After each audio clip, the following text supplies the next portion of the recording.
And the guitar, I'm here with Zakk Wylde. Oh my! Oh the my! legend!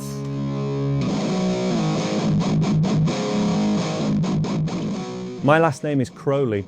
Oh, they're very good. It is Crowley, because a lot of people don't understand. It's not Crowley, because Oz says Crowley. It's Crow, like a crow. Amen. A lot of people get like Neil Peart, right? Because it's Neil Peart. Everyone says Neil Peart. That's it, but you get that messed up. Absolutely. With my wife, she gets my name messed up too, because it's Zakk Wylde, and she just calls me asshole, so it's just terrible. You played Miss Crowley at Back to the Beginning. What's a memory of that day, obviously? The best was when we were doing Mama, I'm Coming Home.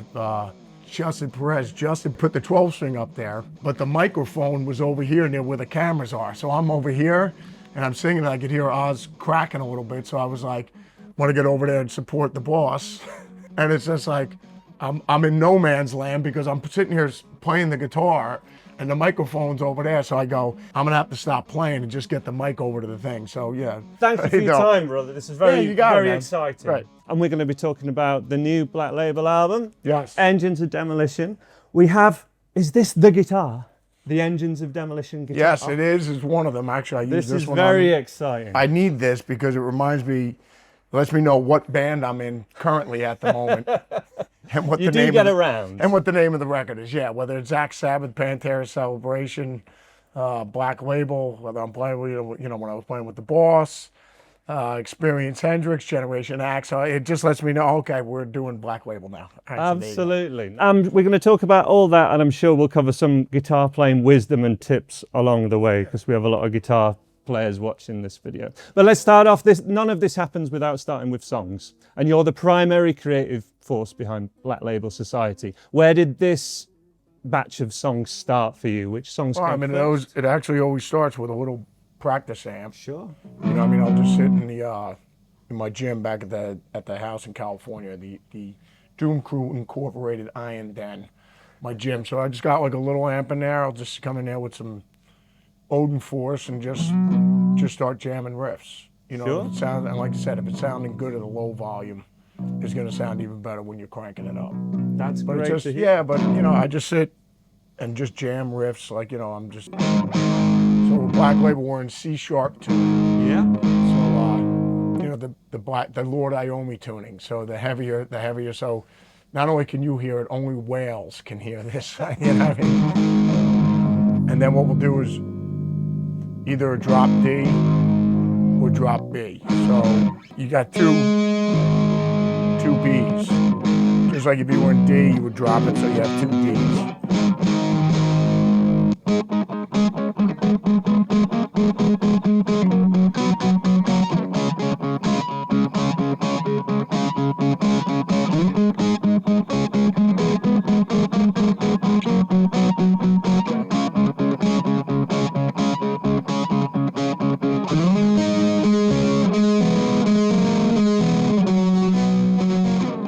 So to me, always with Black Label, when I'm writing, it just make it as simple as you possibly can.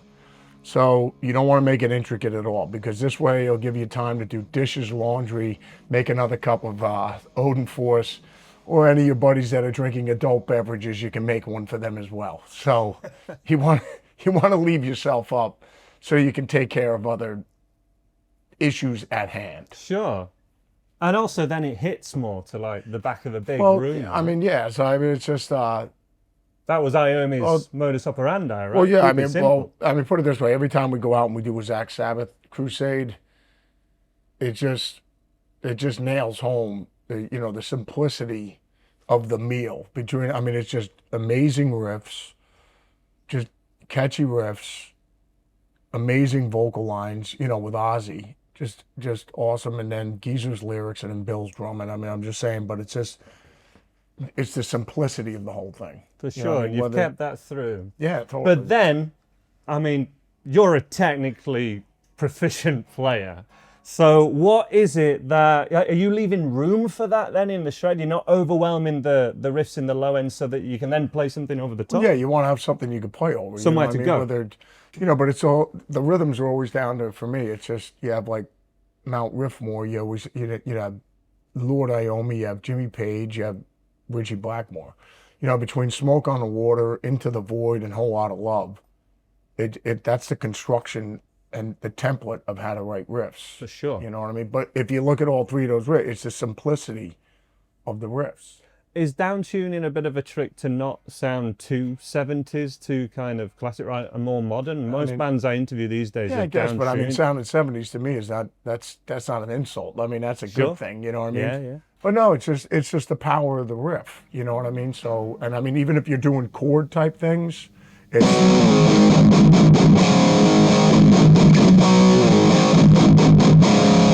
I mean, it's a riff, For sure. you know, so.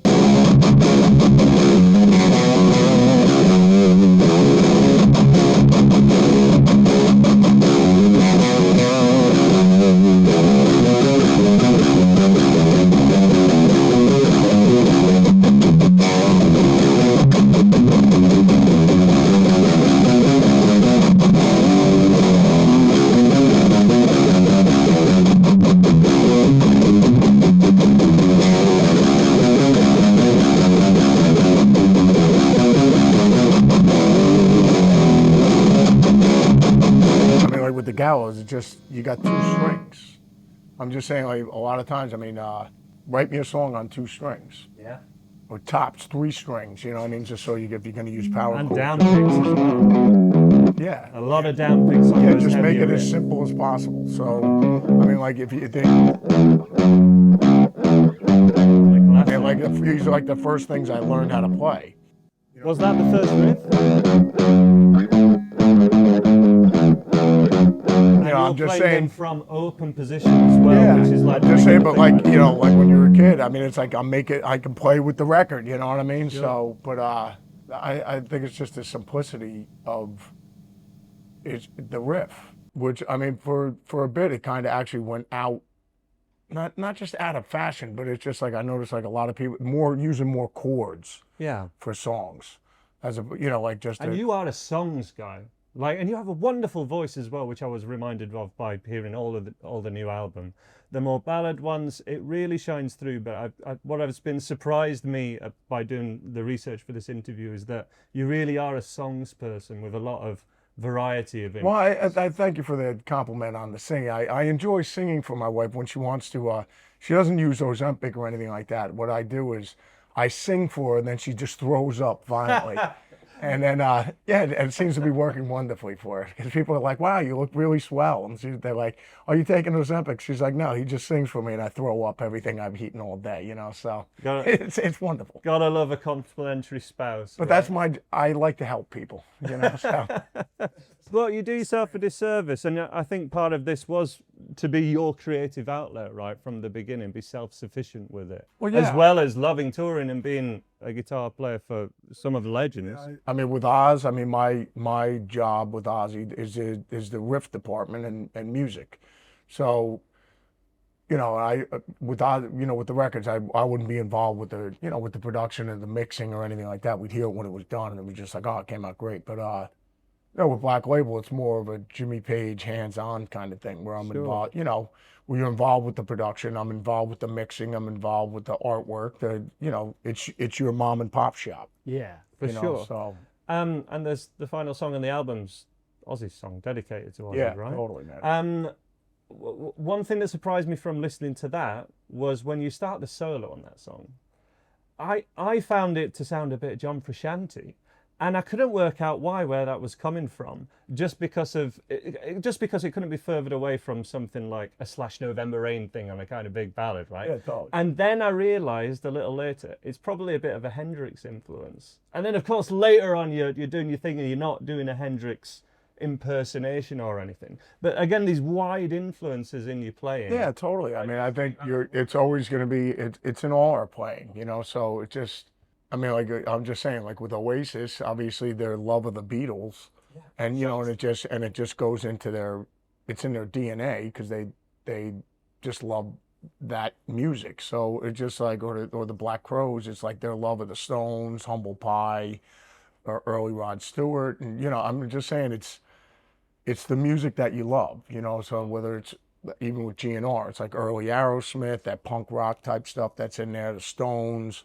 I mean, that's all their influences, you know what I mean? So I think that's with all of us, you know what I mean? So it's the music that you love ever since you've been a teenager, and it'll always be with you for the rest of your life, man. Take me back to being a teenager. I researched about your guitar teacher, Leroy. Yeah. He must have done a good job.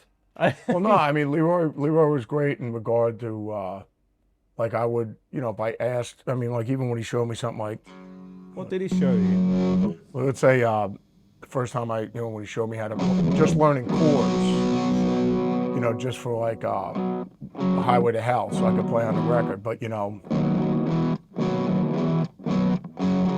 but I mean, what it is, it's like, like it's a D chord with an F sharp at the bottom, but Sure. just like, and then he'd explain, what that is, and it's just like, well, what, that chord, just like different with these Ted Green chord inversions, so it's just like, it's like, bro, that's an F sharp on the top, so you were learning the individual notes. well, just and explaining how a card trick works, you know what I mean? So, I mean, for a teacher, I mean, that's what you want to do. So, I mean, you could teach, teach you your scales, and you got to learn, your theory and stuff like that. But at the same time, it's great when you can play music by your favorite bands. For sure. You've mentioned before that he was able to get you to find a melody. What little tricks did you do to connect that to your ear training? Because it's all well and good having the chord theory and things like that, but if you can't connect it to your ear, there's a mismatch, right? Do you have any tricks for that?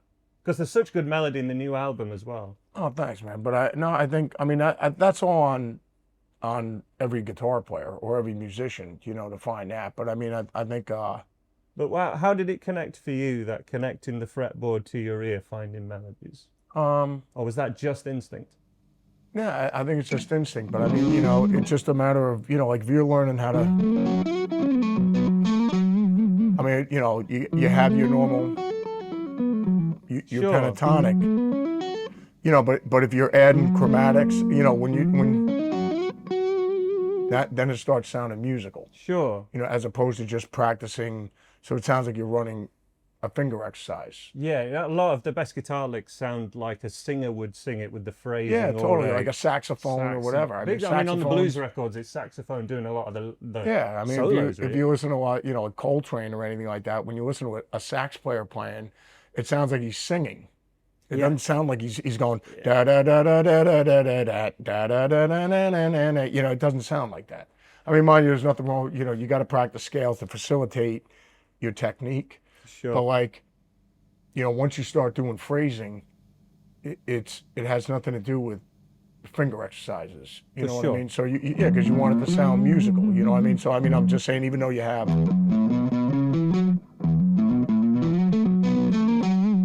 Because you're adding chromatics in there.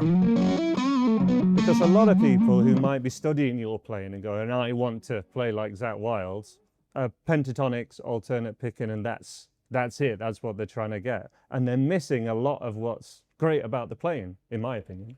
Well, and probably a lot of what you're focusing on. I mean, for me, the reason why with the pentatonic scales, I mean, at the time when I first joined Oz, it was like, Yngwie would just forget about it, lights out, just so good, owning the planet at that point, and everybody was, it's so inspiring to, I mean, they're opening up wards in Berkeley just on Bach, Beethoven, and Mozart and Paganini, just because of Yngwie.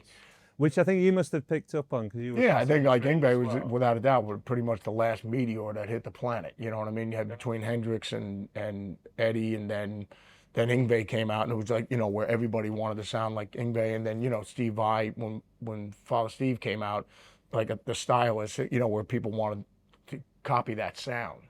But like, but yeah, so like with 3 notes a string, with Yngwie and harmonic minor, it's just like, well, if you don't want to sound like Yngwie, then don't do harmonic minor, and don't do arpeggios, and don't do sweet, so it's like, well, what else can you do? And if you don't want to sound like Eddie Van Halen, then don't do taps. You know what I mean? Don't tap. because then it's going to reference it. Oh, that's cool. It sounds like Eddie Van Halen. So I'm like, well, what's left on the thing? You know what I mean? So it's just like, I'll just use pentatonics and pick them real fast. Process of elimination. Yeah, I just said a process of elimination. It's just like, well, I'll do that so it doesn't sound like that. You know what I mean? So. And what was the trick when you were first learning that? Do you remember something that really connected? Like, you know, I remember the first time I really could play Johnny B. Good and it sounded like it.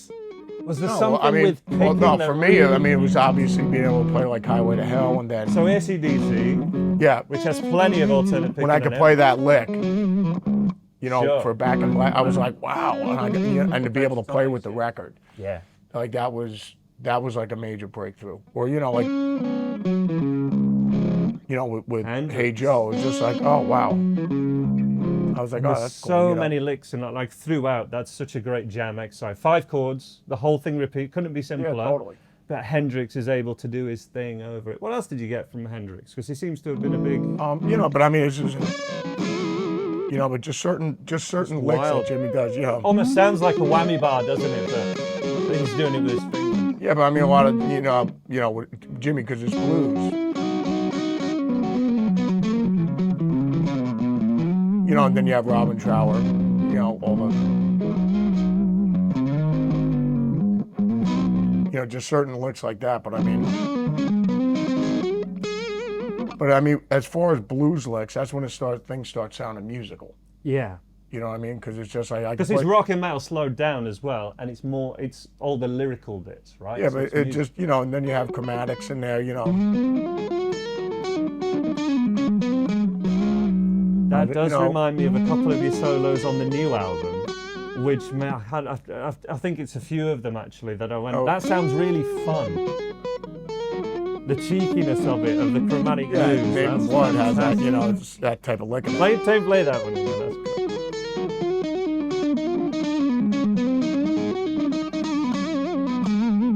that's cool. That's glorious.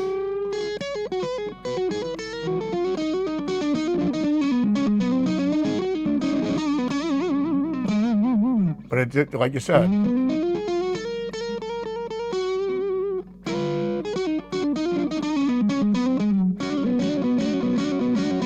Yeah, so yeah.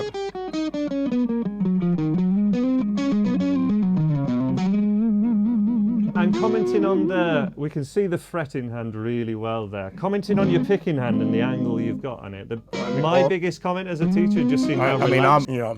You're picking, fingers. I'm not using any chicken picking or anything. Glorious, man. I'm not doing anything like that. It's just, you know, straight up.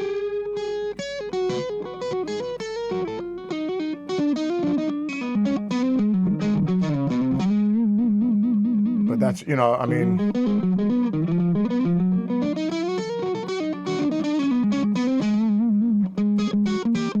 You know, Jimmy Page type stuff. Absolutely. You know?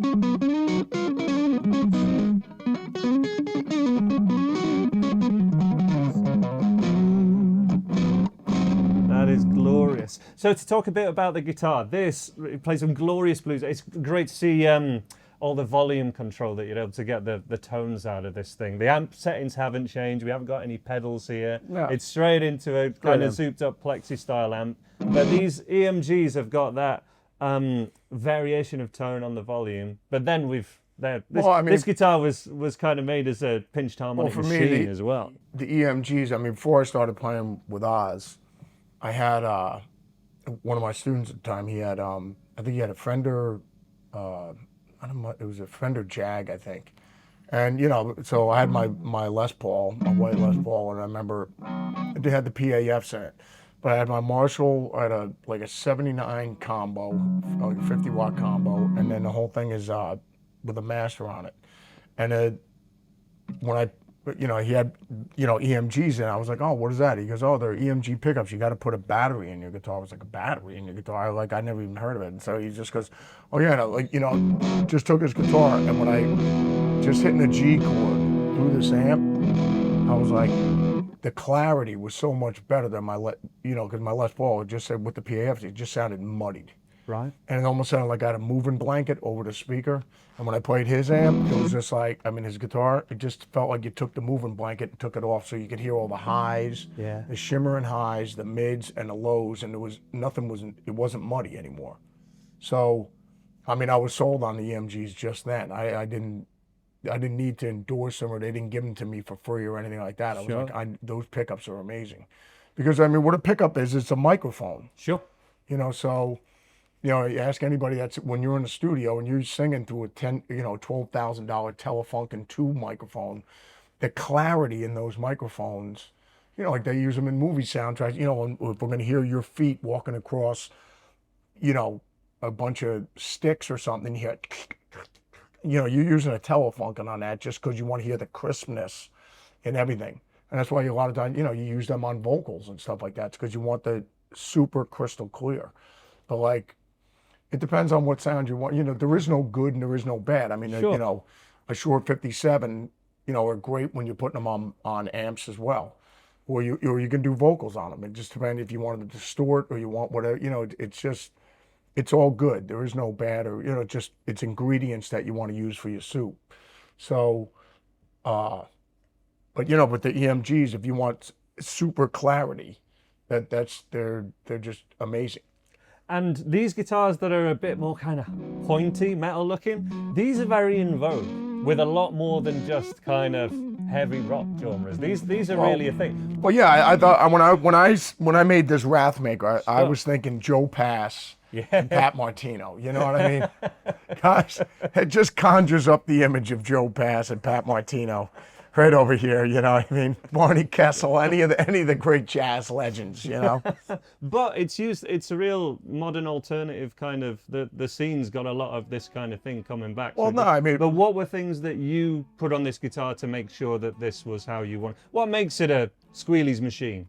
Well, I mean, anything. I mean, I make a Les Paul. I mean, that's what I know you do. So it doesn't matter. It's your technique. And I mean, for me, if you got enough gain coming out of the amp, you're going to be able to do pinch harmonics and everything like that. Can we just show any beginners out there that maybe haven't been able to get a pinch harmonic out of a guitar? Well, obviously, you want to be most of the time on a treble Sure, treble, yeah. Because it's hearing the harmonics and they're going to be in the treble. Especially, you know, when. Remember the first time you were able to do that? Was that a trick? No, well, you know, I was you know, with Billy Gibbons. I mean, I was with my guitar teacher Leroy. I was like, what is he doing on that? It's so expressive. You know, all on the gain all on high, and sometimes he's just plucking really light to get it really clean, and then the harmonics shine for it. It's Brian Matrix as well, right? Yeah, totally. But I mean, you know, but Billy Gibbons was the one, you know, just, when I remember when Leroy was showing, I was like, well, how do you do that? I don't even know. You know, once again, it's like a card trick, a sleight of, you know, how do you do that? You know what I mean? So, but it was just.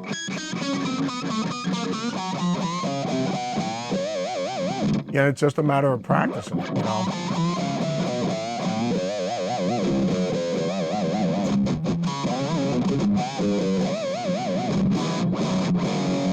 So, but I mean, and you can find, I mean, even the difference of, where you still are. More than just, and talk about simplicity. It's like, all right, let's write a song with one note. You know what I mean? So. It's in those tones though. Yeah.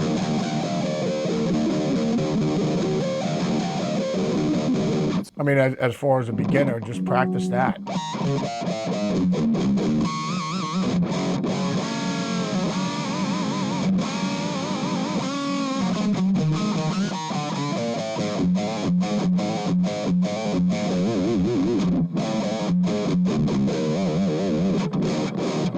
And if there was one trick to be able to get someone who's wanting to be able to play faster, but with picking in particular, because to be honest, I'm asking for myself as much as anyone. I think, you know, because you can practice. It's just a matter of repetition, you know. But of the right things, and what are those right things to you? Because if you practice the wrong things, you're just solidifying something that's not going to work for you.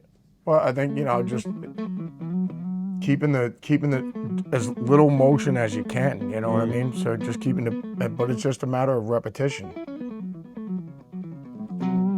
Just do it over Would and you over. say that's an old good pentatonic exercise?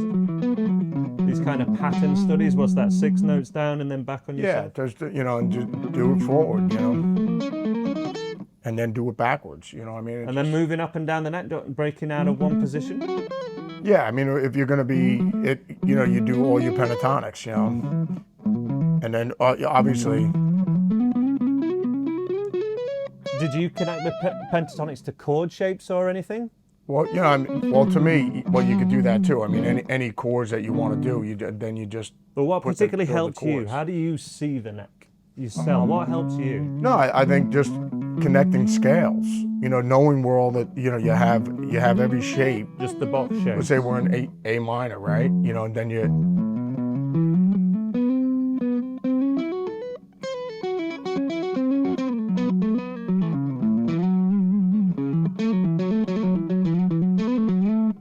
Then you just connecting it going up. And I think you're.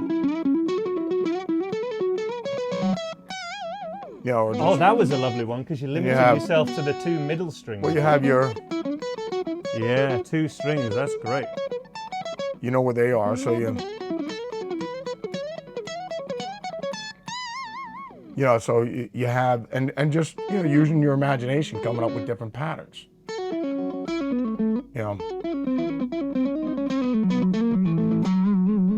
Just something like that. I mean, I'm just saying.